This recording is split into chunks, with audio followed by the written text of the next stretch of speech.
ગુજરાતમાં છેલ્લા કેટલાય સમયથી એસઆરઆઈની કામગીરીને લઈ મતદાર યાદીમાં અનેક નામો રદ થતા સોમનાથના ધારાસભ્ય વિમલ ચુડાસમા હવે લાલ ધૂમ થયા છે અને પ્રાંત અધિકારી કચેરી પહોંચીને જોવા જેવી કરી છે. શું ને સમગ્ર મામલો તેની વિગતે ચર્ચા કરીશું. નમસ્કાર, હું છું પ્રથમ મોદી, આપ જોઈ રહ્યા છો નિર્ભય ન્યૂઝ. ગીર સોમનાથના ધારાસભ્ય વિમલ ચુડાસમા એસઆઈઆરની કામગીરી દરમિયાન 9400 જેટલા નામો રદ થયાના આક્ષેપો લગાવ્યા છે. તેમના દ્વારા કહેવામાં આવ્યું છે કે ચોક્કસ જ્ઞાતિને આમાં ટાર્ગેટ કરીને નામો રદ કરાયા છે તેવો આક્ષેપ તેમના દ્વારા લગાવવામાં આવી રહ્યો છે. અને આ મુદ્દે જ વિમલ ચુડાસમા પ્રાંત કચેરી પહોંચ્યા છે અને પ્રાંત અધિકારીને ઉગ્ર રજૂઆત કરી છે. નજર કરીએ તે દ્રશ્યો પર.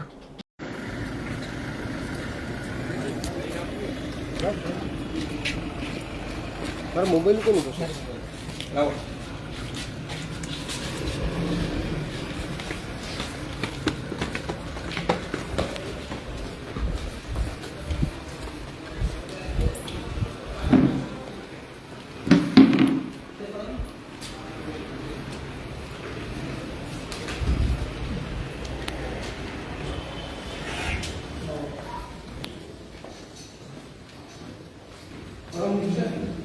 ફોન કર્યા તો તમે ઉપાડતા નથી.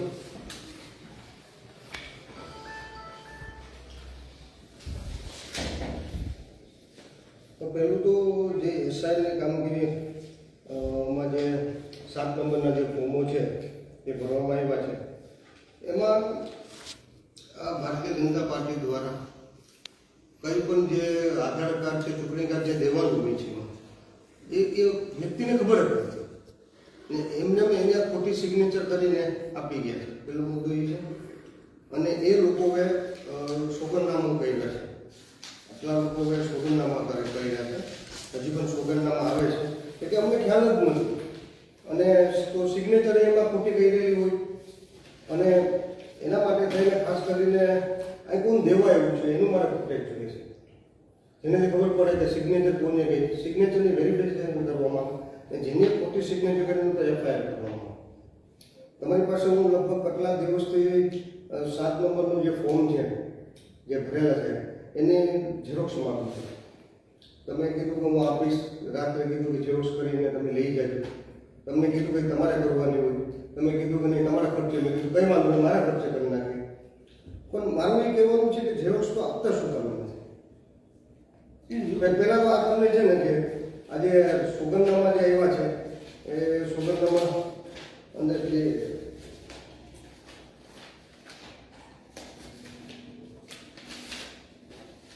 છ સોગંદનામા છે 6 વ્યક્તિના, એટલે આ સોગંદનામા તમને આપું છું.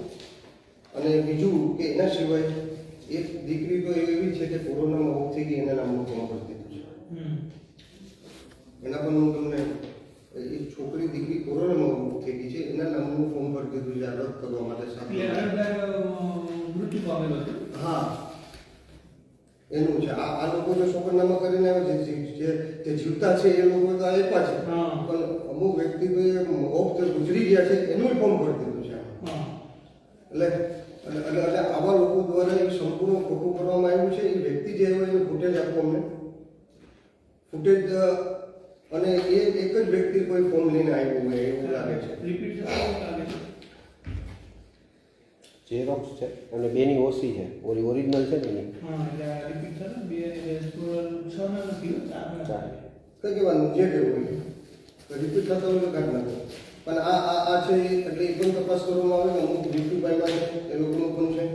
હવે બીજું કે હવે અમારે જે 7 નંબરના ફોર્મ તમે ઝેરોક્સ માંગી છે, ઝેરોક્સ તમે આપી નથી, ચોટીલામાંને આપી છે, તો ઝેરોક્સ અમારે જોઈએ છે. ઝેરોક્ષની જો કોઈ નથી, તમને માહિતીમાં તો બધી આપી દીધી. માહિતીમાં તો કંઈ છે, કોઈ એક પણ માહિતી એને તમારે છુપાવી છે. માહિતી પણ પક્ષને આપવાની જો હોય તો પક્ષને કોણે અરજી કરી છે, કોના વિરુદ્ધ કરી છે, એ મોબાઈલ નંબર સાથે જે માહિતી આપી છે. આપણને એમાં પરિપત્ર આપણે જે આપ્યું છે એ પરિપત્રમાં કંઈ એવું સ્પષ્ટ નથી કે તમે ઝેરોક્ષ ન આપી શકો. ચોટીલા પ્રાંત અધિકારી આપી શકે, તમને શું વાંધો છે? ચોટીલા પ્રાંત બરાબર છે, તમને શું વાંધો છે? તમે આટલું બધું કેમ કોઈ ઓલા સોનાની વસ્તુ હોય, ખાણ હોય, કેમ ત્યાં બંદોબસ્ત મૂકીને બેઠા છો? તો પછી આપી દે ને ઝેરોક્ષ. ઝેરોક્ષ છે એ તો અમારે જે ફોર્મ ભરેલા છે અમે તો નથી કહેતા કે એમાં જે છે અને તમે ન કરો તો અમે કરો. તમે એમાં આ મને પત્રમાં જવાબ આપ્યો છે, તમે એવું લખ્યું છે કે ભાઈ આમાં અમે એટલે નથી આપી શકતા કે એસઆઈની કામગીરીમાં જે લોકો બધા છે એ એમાં કામગીરીમાં છે. અમે તમને માણસો આપીએ, તમારો અધિકારી ખાલી વોચ આપીને ગયો તમને પાછું પરત જેટલું લઈ જાય એટલું આપીએ છીએ. તમે કે આમાં લખ્યું છે મને એમાં બે વસ્તુ છે. સપોઝ કોઈ વિમોરભાઈના નામે કોઈ અધિકારી નાખે તો વિમોરભાઈ ઉપર મારે એક્શન લેવી ના લેવી પહેલી સેકન્ડરી વસ્તુ. પહેલા મારે એ તો જોવું ના જોવું કે ભાઈ આ જે જેના ફોર્મ ભરાણ એ બરોબર છે કે નહીં. સમજી લો કે કોઈ માણસના વિરુદ્ધમાં મારા વિરુદ્ધમાં કોઈ ફોર્મ ભર્યું તો બધામાં જે વાંધો લીધો એ પ્રકાર સેમ જ છે, એક જ પ્રકાર. શું? ગેરહાજર. જો કોઈ ગેરહાજર છે જ નહીં, બધા છે તો મારે એના પર કોઈ એક્શન લેવા થતી જ નથી. ભલે તમારે એક્શન લેવી કે ન લેવી એક વસ્તુ છે. તમને આટલું પુરાવો દે તમે કે 4 તમને સોગંદનામા આપ્યા કે જે વ્યક્તિ એમ કે છે અમને ખબર નથી એક સોગંદનામું એટલે એકમાં 50 ફોર્મ ભરેલા છે એટલે 4 સોગંદનામા એટલે કેટલા છે? 200 તો થઈ ગયા. હજી બીજા સોગંદનામા ચાલુ છે મારી ઓફિસે. પછી જે મૃત્યુ પામ્યું છે એની પણ પુરાવો આપે છે. એટલી હદ સુધી થાય છે તો આટલી હદ સુધી થતું હોય તો અમારી ફોર્મ જોવા છે કે ફોર્મમાં કઈ રીતે ભરેલું છે, એ અક્ષર કોના છે, એમાં તમને ફોર્મ આપ્યું એને ટાઈમ લખ્યો છે, તારીખ લખી છે. સમજી લેજો કે ધારાસભ્યનું ફોર્મ મેં તમારી પાસે ભર્યું હોય તો તમે એમ લખો કે ભાઈ આ ફોર્મ રદ કરવા માટેની પ્રક્રિયા કરવામાં આવે તો શું કારણ છે? કે અરજી લખી હોય તો શું કારણ હોય તો જોઈ શકે ને અમારી પાસે, એ તો ઝેરોક્ષ આપી શકાય. ફોર્મનો નમૂનો એ ફિક્સ જ છે નક્કી કરેલો ફોર્મનો નમૂનો. એની અંદર મતદારનું નામ હોય કે જેના સામે વાંધો લીધો હોય અને ઉપર જેણે વાંધો લીધો એની યાદી છે. એમાં મોબાઈલ નંબર, કોન્ટેક્ટ નંબર લખેલા છે.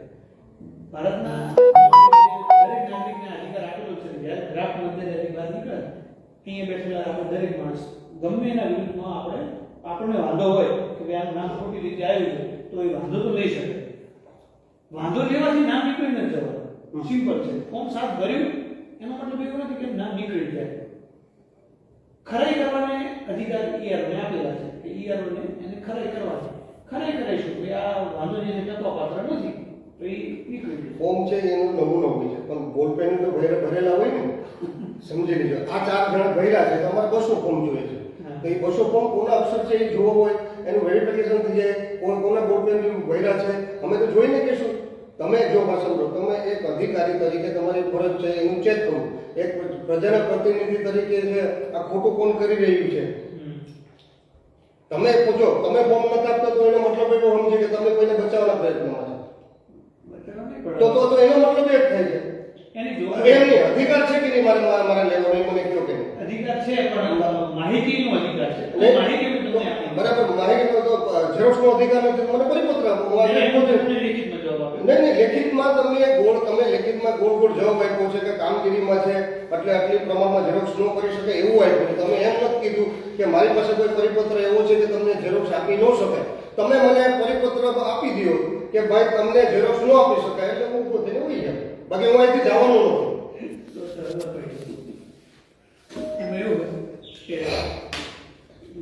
ખરેખર માણસો હાલ ઓછા ને કામગીરી હતી છે પણ અમે કરવા લાગીએ ને કે પ્રજાના પ્રતિનિધિ લોકો મત આપ્યો અમારી ફરજ છે. અમે તમને મદદ કરો સારા કામ કરતો હોય તો અમે તમને બીજા શું વાતો અમે તો આટલા જ તમે કેટલા માણસો લઈને આવો. માહિતી આપવાની પણ એ પણ પાર્ટીને આપવાની. કોઈ વ્યક્તિ ધારાસભ્ય છો તો ધારાસભ્યને આપવાની. હું પાર્ટીનો માણસ જ છું ને પણ પાર્ટીને સંબોધીને આપણે આપી શકીએ માહિતી. પાર્ટીને તમે સપોર્ટ કરો પાર્ટીનો ધારાસભ્ય છું, લોકોનો પ્રતિનિધિ છું. પ્રતિનિધિ લોક પાર્ટીમાં મને સિમ્બોલ આપ્યો છે, લોક મત આપ્યા. પ્રતિનિધિથી મોટો માણસ હોય લોકો ચૂંટાઈને મોકલે છે.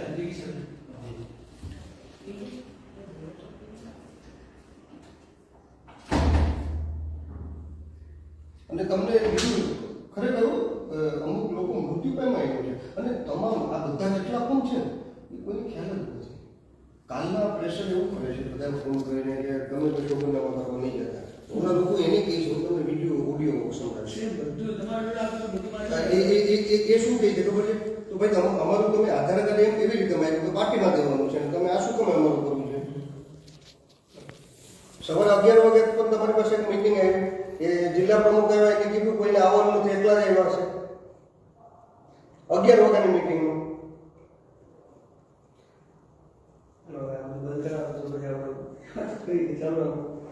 મને કઈ વાંધો નથી, તો મને ઝેરોક્ષ જોઈએ છે. મેં એવું જવાબ આપ્યો. હાલો, બેસો બેસો. નહીં, હું ઝેરોક્ષ લઈને અહીંથી જવાનો. તો બેસી આવો. હા હા, કઈ વાંધો નહીં. તમે અમને આપણે એવો જવાબ કરી કે ભાઈ આ ઝેરોક્ષ આપવાની જોગવાઈ નથી એટલે આ વસ્તુની માહિતી આપી શકાય એમ નથી. નહીં, મને પરિપત્ર આપો.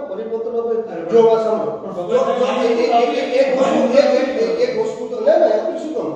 તમે જે ચાલો છો, હું જે ચાલું છું એ ગુજરાતના બંધારણ પ્રમાણે ચાલે છે. બરાબર છે? ગુજરાતમાં વિધાનસભામાં 182 જે નક્કી કરતા હોય એમાંથી હું એક છું. એ પરિપત્ર વાંચો, તમે 182 લોકો જે પરિપત્ર જે ન્યાયથી નિર્માણ કરે છે એમાંથી હું એક છું. તો તમે જો આ કરો તો તમે 182 મુખ્યમંત્રી તો પણ મોટા છો. તો હું આવું સમજુ, તમે 182 ધારાસભ્ય સભ્ય તરીકે મુખ્યમંત્રી તરીકે મોટા છો. આવું મારે સમજવાનું સ્પષ્ટ છે. નહીં, તો તમે જે લખીને આપો છો, અપીલમાં જવાનું કહો છો એટલે તમે ટાઈમ પાસ કરો છો. તમને આ આટલા સોગંદનામા આપ્યા, નહીં, સોગંદનામા આપ્યા તો છતાં પણ તમને લોકો આને ખોટી રીતે થઈ રહી છે. પણ એ સોગંદનામું આવ્યું, હું શું કહે? ચોટીલામાં ઝેરોક્ષ આપ્યા તો તમને શું વાંધો છે? તમે શું કામ ખોટા બચાવી રહ્યા છો?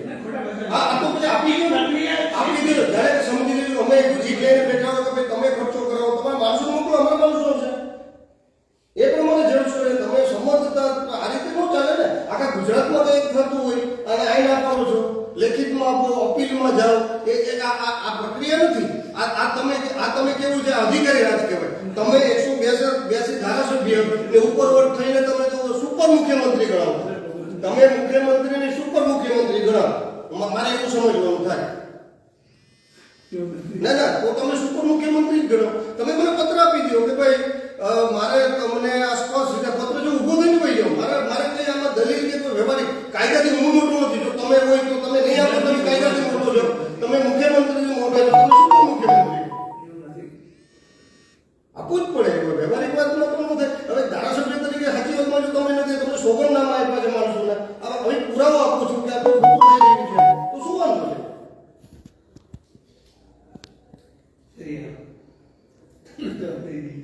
નહીં, જવાબ નહીં. તમારે ઝેરોક્ષ શું તો એ તો વ્યવહારિક છે. બીજે કંઈ ન આપ્યું હોય તો બરાબર છે. પરિપત્ર હોય તો ઊભો થઈને હું ખોટી વસ્તુમાં દલીલ નથી કરતો, ખોટા અવ્યવહારિક કામ નથી કરતો.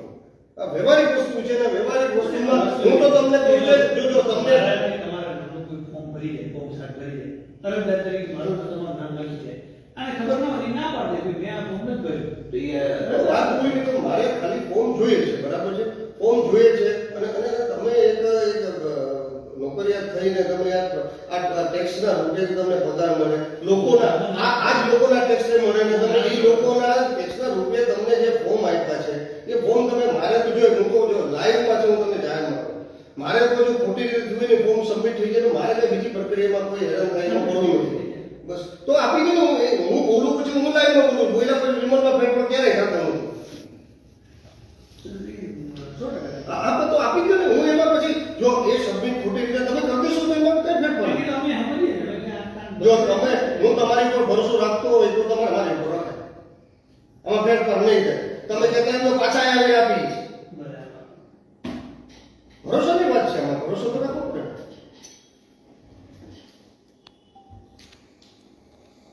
આમાં વસ્તુ એ અમને ખબર છે કે આ ખોટા છે. અમને ખબર છે કે તમને શું હોય. અમે અમારી સેફટી વાત વિમલ ચુડાસમા પ્રાંત અધિકારી પહોંચીને પ્રાંત અધિકારીને રજૂઆત કરીને ફોર્મ નંબર 7ની નકલ કોપીઓ માંગી હતી, જે બાદ તપાસ શકાય કે કોરા નામે રદ કરવામાં આવ્યા છે. આની પહેલા આપણે જોયું હતું કે વિમલ ચુડાસમા દ્વારા કાર્યવાહી ન થાય તો ઉગ્ર આંદોલનની ચીમકી પણ તેમના દ્વારા આપવામાં આવી હતી. તેમજ જરૂર પડે તો હાઈકોર્ટના દ્વાર ખટખડાવવાની પણ તેમણે વાત કરી હતી. તેમજ ગીર સોમનાથ જિલ્લામાં ચાલી રહેલા મતદાર યાદીમાં જે એસઆઈઆરની પ્રક્રિયાને કોંગ્રેસે તેમાં ગંભીર આક્ષેપો કર્યા છે. હવે આ બધી બાબતે જોવાનું કે રજૂઆત બાદ કોઈ પણ પગલાં લેવાય છે કે નહીં. આ વિષય લઈને તમારો શું અભિપ્રાય છે તે અમને કમેન્ટ કરી ચોક્કસથી જણાવજો અને અમારી ચેનલ નિર્ભય ન્યૂઝને લાઇક, શેર અને સબસ્ક્રાઇબ કરવાનું ભૂલશો નહીં.